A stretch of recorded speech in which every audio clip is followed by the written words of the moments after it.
Good day, Africa, and welcome to AAU TV. This is Agenda 2063.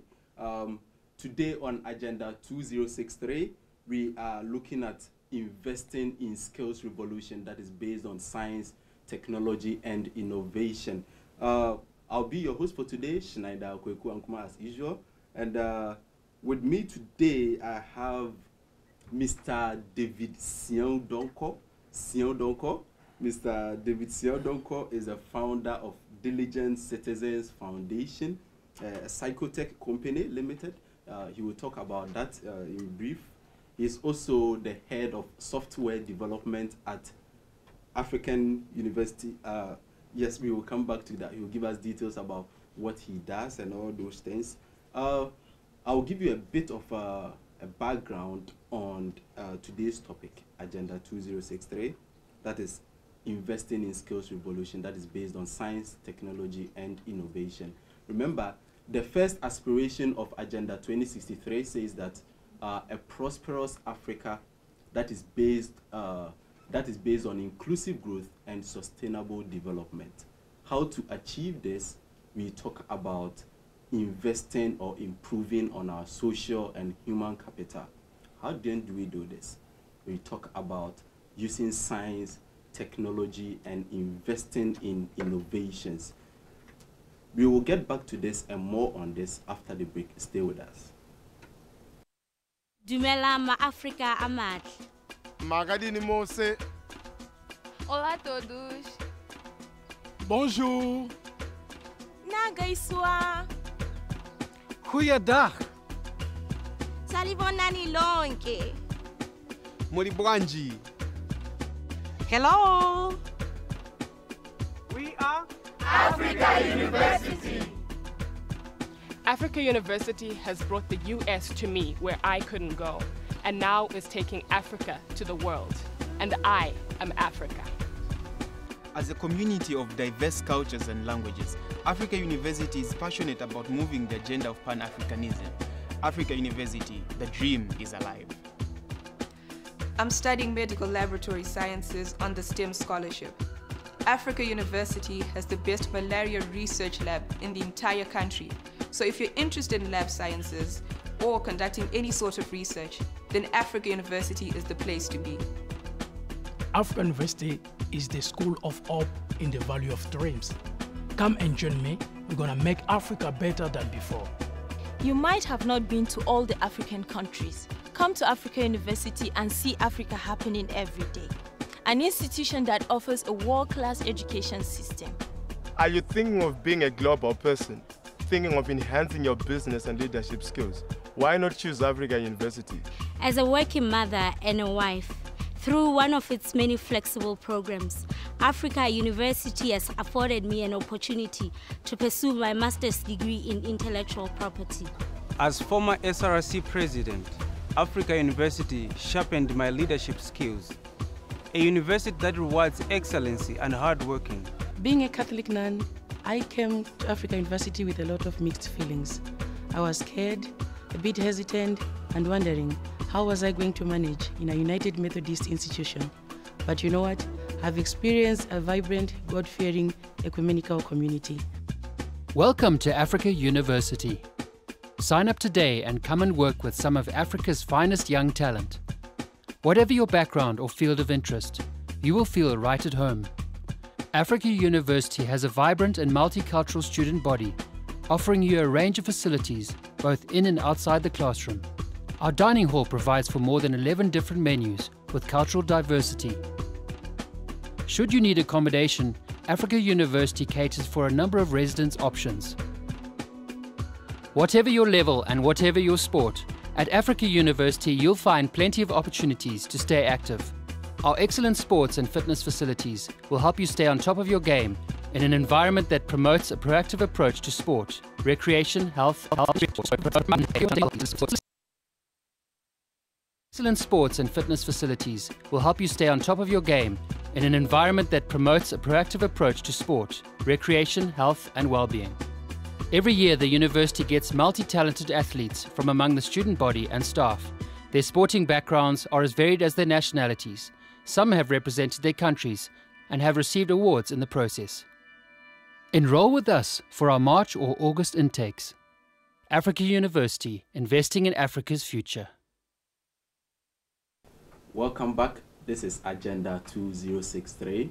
Today we are talking about investing in skills revolution that is based on science, technology, and innovation.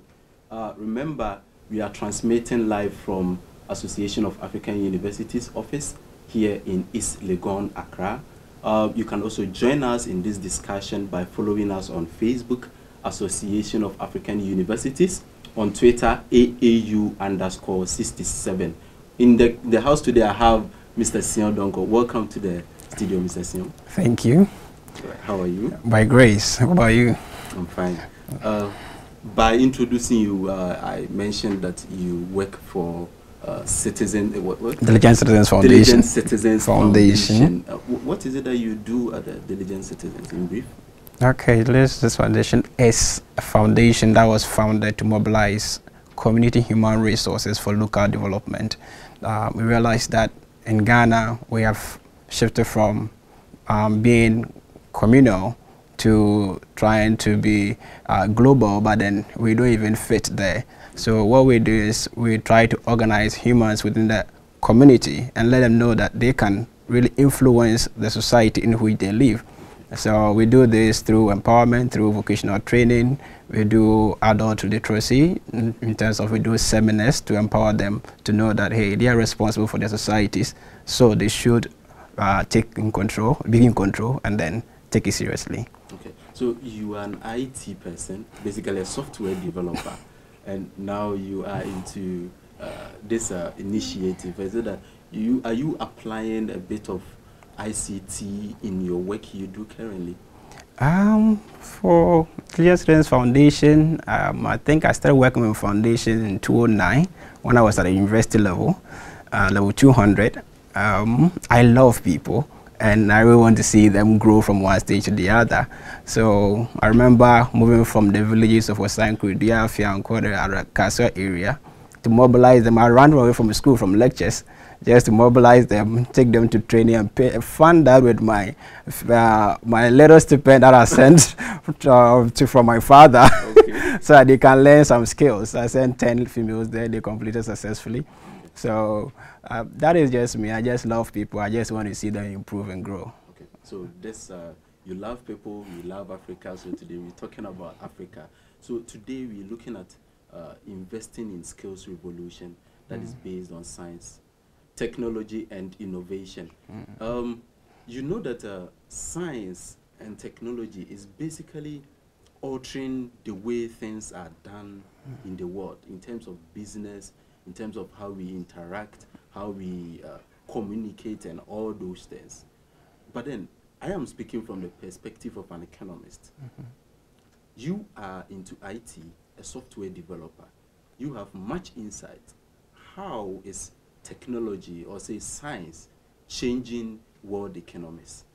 Okay, so I'd like to take it from the point where we are looking at science as a systematic study, and then technology as the implementation of scientific findings. So day in, day out, people are researching, and there is a need to implement the findings of these people. That's why we have labs, and unfortunately, in Africa, or in Ghana to say, there are few research labs.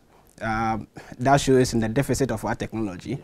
So for science, technology, we realize that there's always a learning process, and we get to the implementation process, then we get to the innovation process. But for science and technology affecting economies, we realize that now, initially, if you are to do accounting, you do it with a normal pen and paper. Now you're going to do it with an accounting software, as currently. But the future is not using accounting software because, I mean, humans have high potential of generating errors. So we are looking at machine learning, being able to learn from the sales people, from the payment, the invoices that are sent outside there, to generate the report automatically. So I don't need to hire an accountant to do all those things for me. So technology actually takes over that particular job. you go to a lot of banking sectors and realize that now they are cutting off staff because IT is doing most of the things that humans used to do. AI? Yeah, artificial intelligence. Humans are, develop computers to think like humans. That's artificial intelligence. So I can learn from your patterns or your behavioral patterns and then ask the computer to do the things that you do. So the world is changing, through data acquisition. Mostly AI is based on data. So now that data is so much available, then we are leveraging on that data to make work easier in all economies. So if a country like Ghana that we don't gather data, I mean our bets and records and are almost always faulty. That's not there. So investing in revolution, that means we have something, but then we want to revolutionize the whole system. So how do we go about it? Is it starting from the scratch and then building up something? What sort of skills do we need to be able to catch up with that technological age? Because in this 21st century, we realize that there are a lot of deficiencies when you come to Africa in terms of production, in terms of communication, in terms of even how we learn, how we transact business. So what skills do we lack and how do we develop those skills in order to catch up? Okay, so we're going to start from this where we start. We're going to start from, I'll call it dual ends. Okay. We start with the kids, trying to psych them to fall in love with science and technology. Okay. And then those who are already using technology in some way, then we need to help them improve on what they are currently doing. Okay. So we are going to look from an adult perspective and from the children perspective, because we are looking at Agenda 2063, which is about 50 years from now. Yeah. It means that this is for the kids below. Yeah.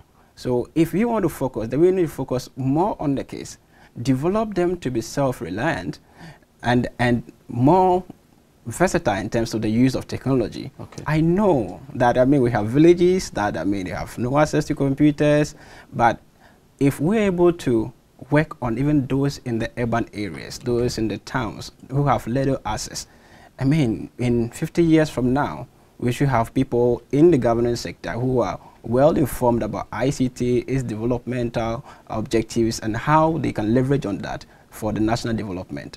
Okay. For the skills. Now we realize that we are doing more of online studies. Okay. So if we want to move in the education of our people, then we should look at making education more online. Okay. Making it more free. Okay. And making it more accessible.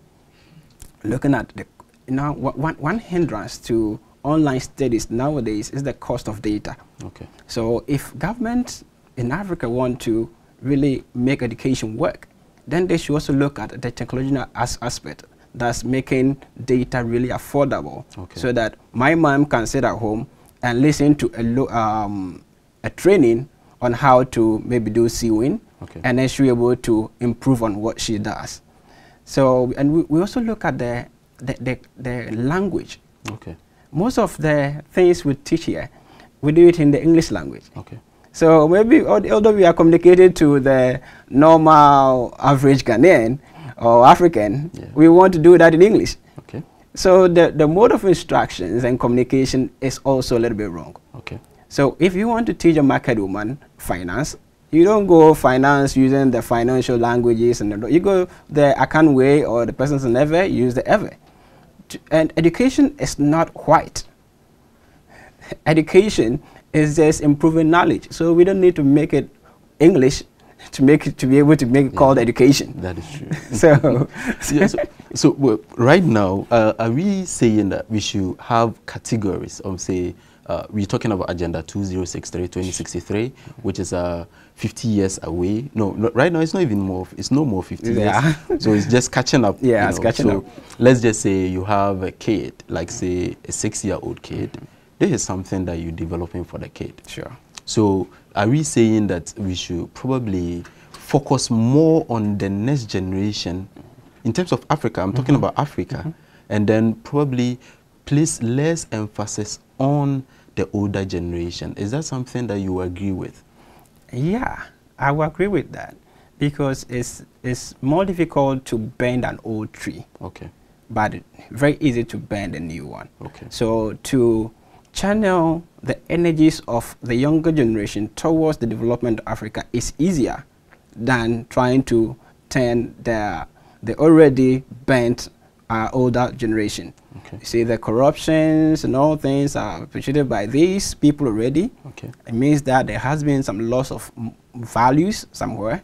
So bringing in education, trying to reshape these people is difficult as compared to getting a child to build values. Okay. So we should focus more on getting our case, building values, and the various by adjusting our curriculum, okay, trying to improve the teachers that we have. I know there was an introduction of teacher training, extra trainings for teachers, and there was a lot of fuss about it. Yeah. But I think that it's important that every teacher gets re-educated along the way. Okay. That, I mean, they stay in the classroom, some of them would set A's, and it has been so since. Yeah. So there's that need to always improve them.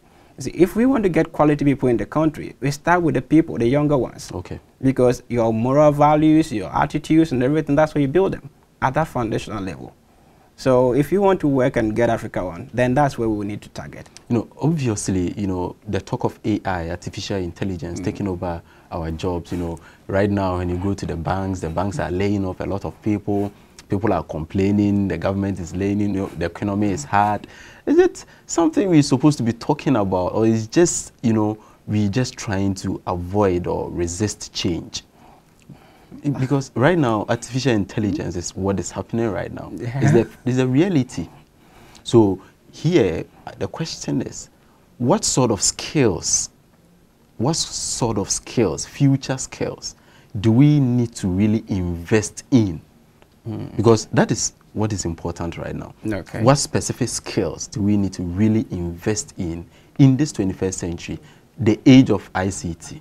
Okay, so we are afraid of change. Yeah. We are people who are very scared of change. Anytime that you are developing a new software for a new unit, they're going to come out with a lot of resistance because they think that what you're developing for them is going to take out their jobs and they have to lay off some people. Yeah. So that fear is there. The skill that we need is, I think people need to embrace technology. Okay. They should stop fearing it. Okay. Embrace it and learn it. Because if I'm developing a software that you are supposed to use, then you must be able to know how to use the computer. Okay. You must know how to use the mouse well, so that you're effective and efficient in what you do. So instead of resisting, let us invest in learning. You know, let it be a continual process of learning new technology that comes. So it's not just an information that comes there, we should be ready to just absorb it and assimilate it and use it. So I think we need to learn. One of the challenges that we have as Africans, we don't like learning. Okay. Then for the younger ones who are coming, I think we should teach them more technology. Okay. You say, I will be biased in my area that we can teach our kids how to program. Okay. You see, programming is not difficult. It's just about solving a problem. You see, if any child is able to pick up any problem, break it into simple solutions, then that child is a problem solver. A problem solver. So we will be growing more problem solvers instead of more talkers in society as we have now. Okay. So if you introduce programming at the various levels, then you're going to have people who are thinking and creating. Okay. So the level of creativity will also increase, so we should do specific creativity lessons. Okay. So that people would not just go to school, but they will learn to apply what they learn to create. And the innovation part is to bring out something that has an economic value. Okay. So that it becomes marketable. I mean, Zuckerberg was able to build Facebook from school. Yeah. He didn't need to be 30 years. Yeah. He just had a skill to do that. And we need to also invest in entrepreneurial skills. Okay. You see, there's a youthful economy. Yeah. So if we want to grow, I know China did it some time ago, asking all its youth that they start up businesses. Any business that you want to set up, you come, we'll give you some ideas, we try to polish whatever you have. You know, I know government has tried something recently, but then it should be more focused and directed, towards a particular goal, so that we know that at the end of the day, if a youth starts a business, it's not going to collapse, because a lot of people start businesses and they collapse. Most people also started on loans. They started wrongly, without business plans, without proper guidance. So you realize that this has been wearing the youth down, because when they start a business, invest their money into it, then this is going to go down the drain, instead of getting guidance to really make the business work. If the government can give, no interest loans to people who have wild ideas, so that they just work around and pay back, I think it's splendid. Okay, so let's look at this. We are talking about investing in skills revolution based on science, technology, and innovation, the technology aspect. So now people are saying that if you really want to get a job, if you really want to be part of the future economy, you have to go into ICT, learning ICT-related courses.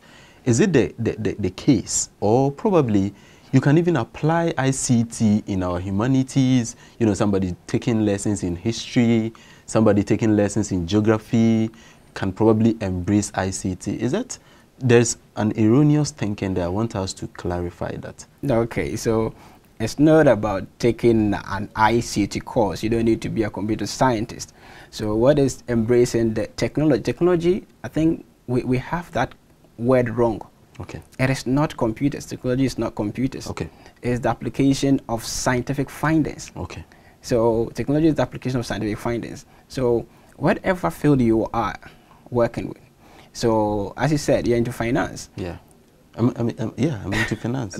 Yes. Then you apply technology. I am taking a course in financial engineering. Okay. Where we use tools, programming tools, to predict the stock market. Okay. That we're able to predict the next, possible prices of the various stocks. Yeah. So if you are not, a finance person, you just have to love this and just want to know how it works, how it's making the prediction. It's not about you becoming an IT expert or becoming a programmer, but being able to use that tool for your business. You're a psychologist. Now we're using data to learn about people and all that. You want to predict use behaviors and all. Criminology, being able to learn about criminals. You're a policeman. You think that ICT is not important? You can use ICT to learn about your criminals. Okay. If you keep good criminal records in this country, then we'll be able to tell which areas, even in Ghana, has higher criminal records. So that this will make us effective. They don't need to be computer scientists. Okay. They just need to love technology and learn how to use it. If you're a doctor, now we have computer vision, who is able to see. Now I can look at you with a camera, and the camera can do a lot of things with you. Wow. Can do extraction of your eye, tell you by your eye color, whether there's something wrong with you or not. So it's about, if you tumor in operations and all that, you need it. So you don't need to fight it as if it's going to take your job, but just embrace it to what you do, and it becomes a free thing for you. Yeah, it's interesting because, personally, I also had that erroneous thinking that, when they talk about embracing ICT is the next thing. I think it's about maybe going to take a program or a course in computer science or something, but it's good to know that, I can actually embrace ICT even in my economics field or in my finance field. That is interesting. Finally, let's look at what possible solutions or concrete, suggestions can you give so that we can improve on the future skills, the skills that we need for the future? Okay, so I think currently what we lack is knowledge. Okay. So what all African countries should do is, they should focus on knowledge acquisition and dissemination. If we look into even the banking sector, even the IT sector, the economics, you realize that yes, people have some level of knowledge, but then the level of knowledge they have is not even adequate. This is even for the educated people. When we go to, I have a site that is Artisans GH, where we register artisans Okay. So that we market them. We get a platform to market them, because we realize that they are in various corners. Yeah. It's difficult to find a tailor, I mean, anywhere. So the artisanGA.com gives that tailor a platform that I'm here, I can look for the person and give the person a job. Even that is technology. That's technology. Right. So, so if we want to really make these countries work, then we should focus on these people, entrepreneurs, educate them. You see, you go to many of them and they have no idea what mobile money even is. Yeah. They don't use it. I mean, most of them don't have bank accounts. They don't use it. They are scared.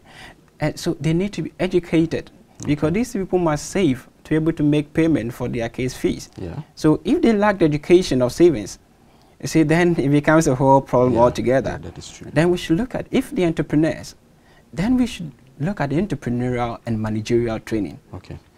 We should focus on that. Train them. If you are a bees maker, how do you make the bees making a business? I mean, it's not the, I know somebody sells cocoa and then it has been like 20 years. And you go to the same table, and then the same charcoal, everything. Yeah. So can we make this, educate this person to know that, hey, a lot of people love the plantain thing. So you can roast a lot of it, put it in packs, and then, I mean, get people to even book it on your phone so that you can send it to their offices. So it becomes a bigger business. Yeah. So it's just that we need to train people. We need to make sure that they are educated. The education here, it's not about schooling. Schooling is different from education. A lot of people have been to school, but they are not educated. Education is assimilating what has been taught, the knowledge, and applying that. They realize that then you have been transformed by what you are learning. Then you are educated. So our problem in Africa is knowledge. Let us focus on that. Let us build that. It should be inclusive. So we shouldn't look at, schools, and then we are trying to refine the curriculum and all that. Yeah, it's fine to restructure what we are currently facing. This is not education. What we are going through in schools is not called education. We are being schooled till we graduate with our masters. But then if you ask somebody who has completed a master's, what are you going to do with a master? They tell you, I don't know. That means that we have a problem. Thank you very much, Siaw. Actually, you know, back on the use of technology in selling the cocoa plantain you're talking about, I saw a picture on Facebook. The woman sells plantain at East Legon, and then she uses this, you know, you can go there and use your card. Yeah, so actually we are making strides, you know, so we can hope for. Thank you very much, viewers. This is Agenda 2063. We were talking about investing in skills revolution that is based on science, technology, and innovation. This is where time will permit us to bring to an end today's episode of Agenda 2063.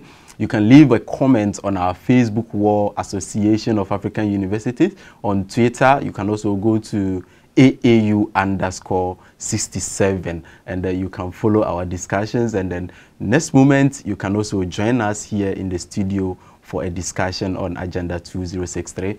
Let us also take some moments, you know, when we go to our offices, when we go to our classrooms, to also read about the developmental agenda for Africa. That is the Agenda 2063 document. Thank you very much. I was your host, Schenineda Ankoma.